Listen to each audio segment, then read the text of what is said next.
좋아하는 일을 나답게 하면 할수록 하고 싶은 일이 이뤄지는 속도가 점점 빨라진다. 정말로 하고 싶은 일은 무엇인가요? 일을 하는 목표나 이유는 무엇인가요? 만약 원하는 바를 이루면 어떻게 되고 싶은가요? 라이프워크는 나답고 행복하게 살아가는 삶이다. 다시 말해, 본래의 나다운 모습으로 인생을 살아가는 것을 목표로 하는 게 라이프워크다.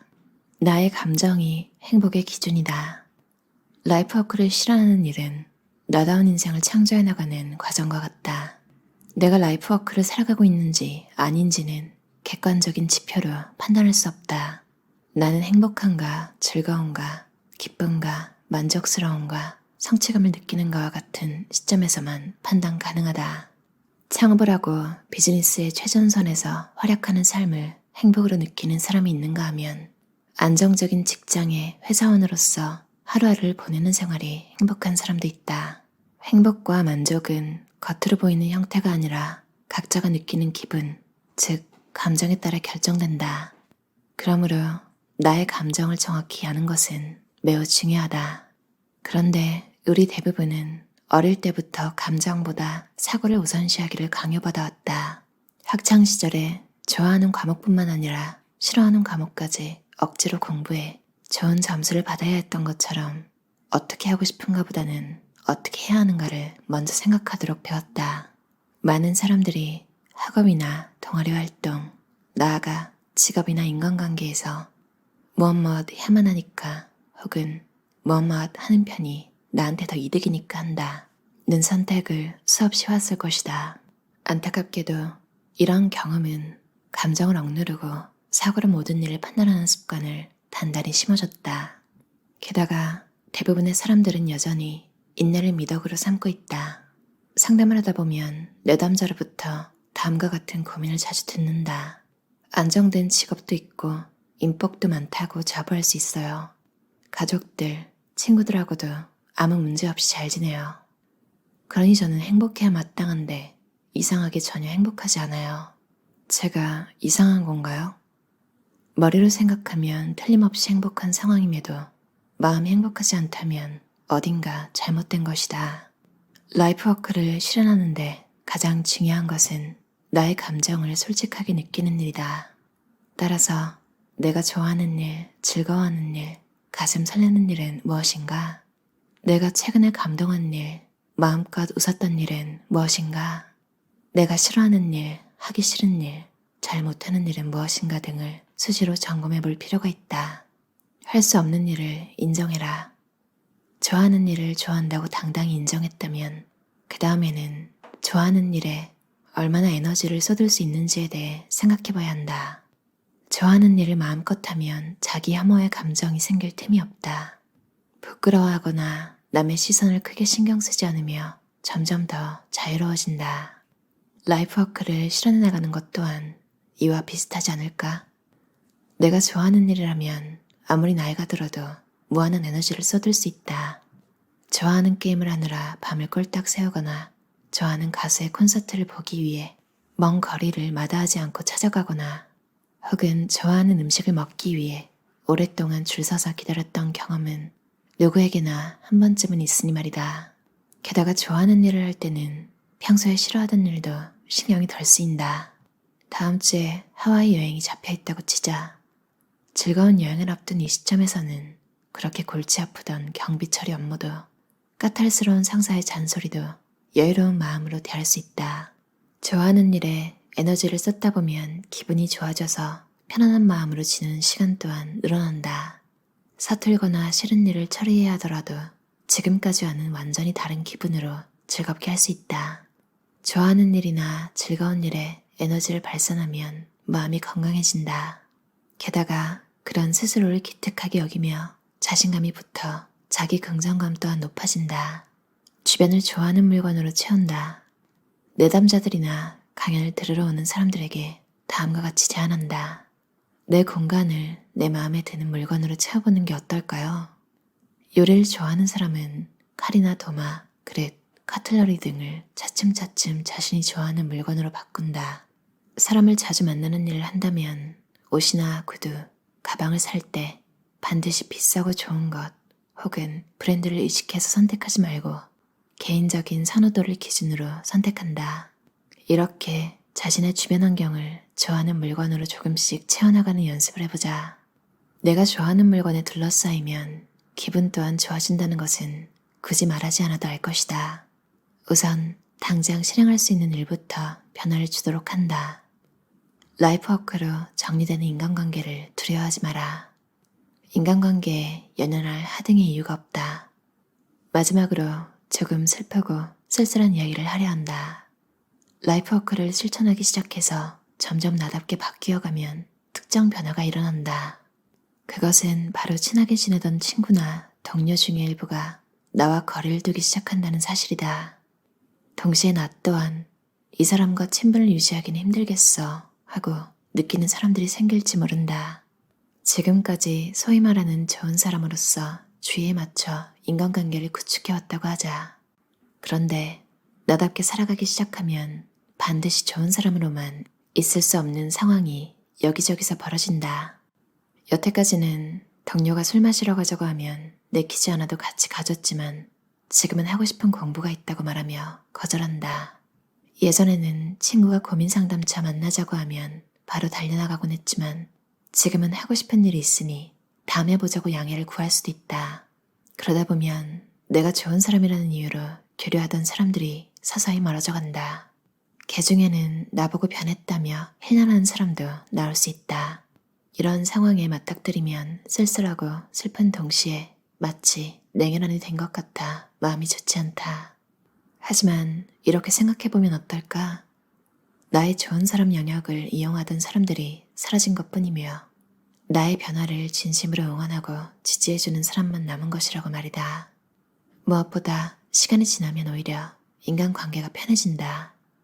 나의 변화가 빠르고 커질수록 주위 사람들이 멀어져가는 현상 또한 극적으로 전개된다.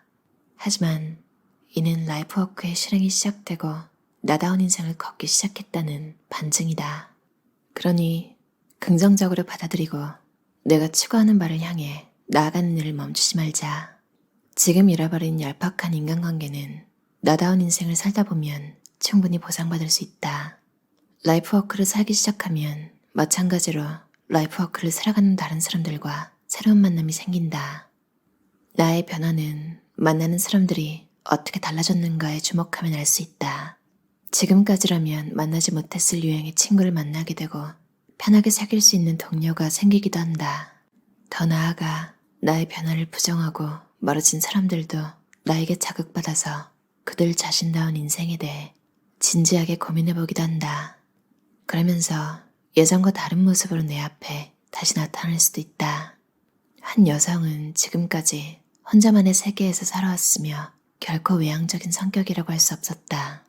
그렇지만 하고 싶은 일을 시작하고 자신의 인생을 살아가게 되자 마치 다른 사람이 된 듯 밝고 긍정적인 성격으로 바뀌었다.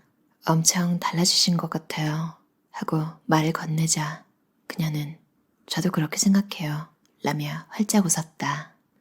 나에게서 멀어진 친구가 있다고 해도 일시적일 수 있으며 언젠가 예전보다 훨씬 편하고 좋은 관계를 맺게 될 수도 있다. 라이프워크를 실천하면 전에 없이 나답고 즐거운 인간관계를 구축하게 될 테니 이를 위해 잠깐의 이별을 겪는 것이라 생각하자. 좋아하는 일을 나답게 하면 할수록 하고 싶은 일이 이루어지는 속도가 점점 빨라진다. 뭔가를 가지고 싶다거나 하고 싶다고 자꾸 생각하면 신기하게도 그것이 눈앞에 나타나고 또 이루어진다. 최근 나는 도쿄 신주쿠에 상담실을 마련했다. 예전부터 좋아하던 동네였기에 여기에 거점을 두고 싶다는 바람이 있었는데 인연이 생겨 꿈이 실현된 것이다. 이런 경험을 반복하니 희한하게도 욕구가 줄어들었다. 간절히 원하면 이루어진다는 믿음이 생겨서인지 맹목적인 욕심이 사라진 것 같다. 덕분에 마음이 편해져서 내가 현재 가진 것이 내가 원하고 또 내게 필요한 것이라고 만족할 수 있는 자세를 지니게 됐다. 또한 가족을 비롯해 가까운 사람들도 긍정적인 변화를 겪게 됐다. 주위 사람들과의 상승효과 덕분에 나도 한층 더 자유롭게 좋아하는 일을 하고 있다. 일부 사람들은 이 책을 보고 듣기 좋은 말만 번지르르 하게 한다는 인상을 받을지 모른다. 현실은 훨씬 더 힘들고 그리 만만치 않다면서 말이다. 하지만 나는 듣기 좋은 말을 몇 번이고 당당하게 하고 싶다. 더불어 인생은 훨씬 재미있고 자유로워질 수 있다는 말을 꼭 전하고 싶다. 네모토 히로유키 저자의 라이프워크 습관법이라는 책이었어요. 나는 단순하게 살기를 번역하신 김윤경 번역가가 옮기셨고요. 소개를 이 책에 맞춘 문구가 있어서 읽어볼게요. 일본계 기업에서 직장 생활을 하다가 10여 년 전 번역이라는 라이프워크를 찾아낸 후 번역가로서 행복한 라이프워크를 실현해 나가고 있다. 라이프워크의 산 증인이시네요. 하고 싶은 일을 업으로 삼아서 번역으로 멋진 결과물들을 내고 계신 것 같아요. 소심한 심리학이라는 책을 재밌게 읽었는데 같은 저자예요. 하고 싶은 거 말고 남들이 원하는 걸 해야 성공한다. 이런 이야기도 있지만 이걸 진짜 고지것대로 믿고 나는 하나도 안 맞는데 거기다가 막 몰입을 해야지. 이러면 진짜 망하잖아요. 왜냐면 버티질 못해서. 100%는 아니더라도 어느 정도 평소에 관심이 있었고 내가 해볼 만한 것 같은 그런데 사람들도 원하는 그런 걸 말하는 거지. 성공한 사람들도 보면 처음에는 그렇게 시작을 했다가 점점 더 이 책의 저자가 이야기한 것처럼 내 내면 어딘가에 잠자고 있던 진짜 하고 싶은 일, 그런 일의 비중을 더 늘려나가더라고요. 예전에 일본 드라마에 빠져있던 적이 있었는데 그때 우에노주리 그리고 에이타, 우리나라의 김재중 씨도 나왔던 드라마인데 솔직하지 못해서 너무 오래전에 봐서 내용은 잘 기억이 안 나는데 한 장면이 살다가 뭔가를 선택할 때 극 중에 에이타 씨가 맡았던 역할이 약간 카메라맨, 영상, 사진 이런 쪽 일이었는데 제 기억에 뭔가 다른 아르바이트를 하고 있었던 것 같아요. 근데 뭔가 결정을 내린 시점에 좋아하는 일에 더 비중을 두기 위해서 언젠가는 이런 결정을 해야 되는 날이 온다. 그러니까 이제 좋아하는 일에 더 올인을 하는 시점이 온 거죠. 그런 장면이 있었는데 그게 가끔 생각이 나요. 아직까지도. 그래서 제가 자주 하는 얘기인데 사람이 신기한 게 어릴 때 하고 싶었던 일이 결국에는 튀어나오더라고요. 어떻게 해서든 취미로든 뭐든 결국 하게 되는 것 같아요.